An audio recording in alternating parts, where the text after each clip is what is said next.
Hey, what's going on, everybody? Welcome back. In this video, we are looking at the 15-game Tuesday slate that we have on tap for tonight. So let's get right into it. As always, appreciate if you hit the like button, subscribe if you haven't already. Let's get started by looking at the totals for today. A couple of teams with high totals. Starting with the Toronto Blue Jays going up against Eric Fede on the road in Washington. It's a great spot for them. Hopefully, George Springer is in the lineup because he's been red hot ever since he's been back from his injury. We have some teams with some low totals that probably thought would be a little bit higher. The Yankees Red Sox game only sitting at 7 or 6.5, basically 6.5 right now, 6.7. Luis Gil against Nathan Eovaldi. I think Gil at 7,000 looks like a great SP2 option. We have the Tigers with the 5+ total against Dylan Bundy. Bundy's been struggling, but maybe going with a couple of them. I'm not really looking at Detroit too heavily today. I do like the Reds again. Jonathan India continues to crush. He's going up against Kyle Hendricks. You have Tyler Naquin, 23. Probably going to bat like right in the top half. Right now they have him penciled in at second. So that would be a nice value play. We have the Rays once again. It's against the lefty. Baltimore bullpen is really bad. So at least John Means is somewhat decent. But if they get to Means, they're going to have a really big night with going up against that bullpen. And then we have Corbin Burns squaring off today. He was one of the front runners for MVP. Then he got hurt. He's still been having a great season. Gets a bunch of strikeouts. Going to face about like 7 righties in this lineup. So could expect him to absolutely dominate here. Spencer Howard was struggling for the Phillies before he got traded. Making a start for the Rangers tonight. The Seattle Mariners bats look somewhat interesting. If you wanted to stack them, I do not think they'll be super popular. The Twins, I also don't think will be super popular today, but Brent Rooker, 28. Kepler's been hitting some bombs recently. You have Donaldson, Polanco fill out somewhat of a small stack. We have Coors, but I'm really kind of mainly interested in the Rocky side. I don't really like targeting too many bats against Marquez, even in Coors. There's always going to be a lot of ownership on the Padres, but Marquez is a good pitcher, and I do respect him. So besides going like Tatis, maybe throwing in like 1 or 2 man stack, I don't see myself full stacking the Padres today. I'd rather go with the Rockies, where Connor Joe is once again min price. Leadoff bomb for him last night, also on his birthday, so that was great to see. Price tag didn't move. He would be the guy that I plug in first.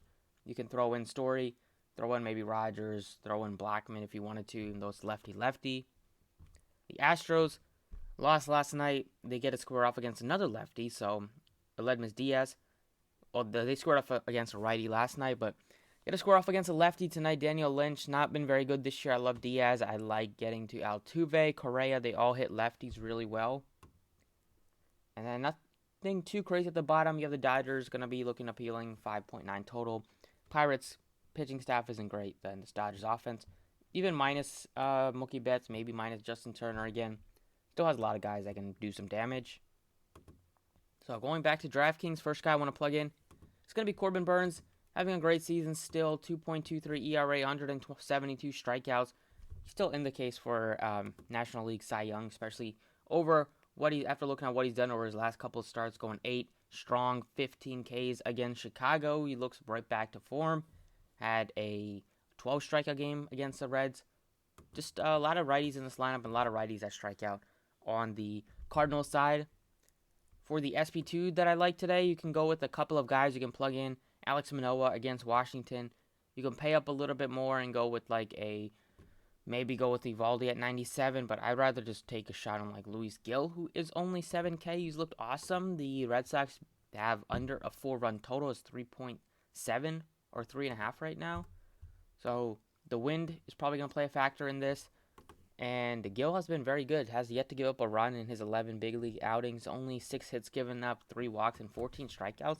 Got out of some tough jams against Seattle early in that game and then kind of cruised the rest of the way. But if he goes 90-plus pitches, I feel like it'll be tough for him to not hit value unless he absolutely implodes. And there's still a big ceiling on this price tag, 7,000. So really like getting to Burns and Gil as my pitchers. For the bats today, you can go with a bunch of guys. You have a guy like Connor Joe, once again, going to be a great play. Whether you play him at first base or in the outfield, it is up to you. He's 2,800 again. He bats leadoff. He's been hitting the ball really well. Back-to-back 2-hit games. Leadoff bomb for him last night. Just a lot to like against a lefty today. He's going to be popular, but I really just love that price tag.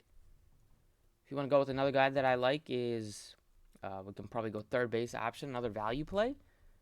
Looking at like Aledmus Diaz, price tag does not increase on him at all. He's $3,300. He's been having a great season. Very overlooked and underappreciated. A home run for him last night to give him 2 more RBIs in the season. Had another hit to go with that.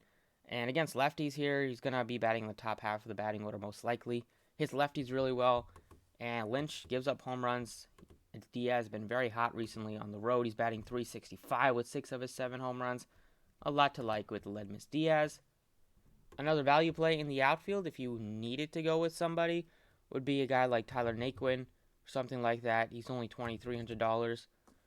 But if you wanted to pay up for a guy that's been red hot, I would look to Teoscar Hernandez, who is scorching hot right now. He is only $5,400. He's expensive, but he's batting over 400 in his last 10, 447, 3 bombs, up to 20 on the season. They get a good matchup against Eric Fedde, who is probably going to give a home run or 2. He has been so hot that he has 6 hits in the last 2 games, 4 extra base hits, hitting the ball really well, seeing the ball well, even at stolen base last game. I like getting to Teoscar if I can. Maybe we can play Connor Joe at first base so we can free up the other outfield spot. We've got 2 more, but free up at least 1 for Tyler Naquin.